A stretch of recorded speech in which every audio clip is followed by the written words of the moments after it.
Two wheelers for example మీరు కార్లో వెళ్తున్నారు, మీరు చిన్న చిన్న దాంట్లోంచి మీరు వెళ్ళలేరు.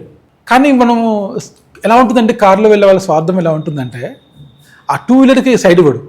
ఆ టూ వీలర్కి సైడ్ ఇస్తే వాడు ఆ సైడ్ తీసుకొని ఆ సైడ్ నుంచి యూటర్న్ తీసుకొని వెళ్ళిపోగలడు వాడు. కానీ మనం ఇవ్వం. ఈగో, వాడు పోవటమే, వాడు పోతే నాకు ఎక్కడ వెళ్తాడు, అదొక భయం. ఒకటేమో వాడు పోకూడదు నాకంటే ముందు, ఇంకొకటేమో నా దోలుతుంటే భయం. ఇలా 2 రకాల బిహేవియర్స్ ఉంటాయి మనకి కార్లో వెళ్ళే వాళ్ళకి. అదే మనం కొంచెం సైడ్కి వెళ్ళిపోయి ఆ టూ వీలర్స్ పొనిచ్చేస్తే సగం జామ్ తగ్గిపోతుంది మీకు. అలానే టూ వీలర్స్ వాళ్ళు మీరు డ్రైవ్ చేసేటప్పుడు ర్యాష్గా డ్రైవ్ చేయకుండా, అంటే ఎస్పెషల్లీ 4 వీలర్స్, ఒక కారు కనుక చిన్న డ్యామేజ్ అయితే లక్షల్లో ఖర్చు అవుతుంది తెలుసు కదా.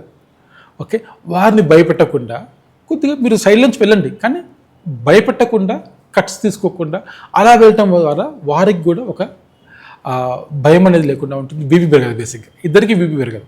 మళ్ళీ వాడు హాంకి చేస్తే మళ్ళీ నీకు కోపం వచ్చి ఇట్లాంటివన్నీ లేకుండా మనం సందుల్లోంచి వెళ్దాము, కానీ ఎలా వెళ్ళాలి, ఓకే, అదొకటి మనం గమనించాలి.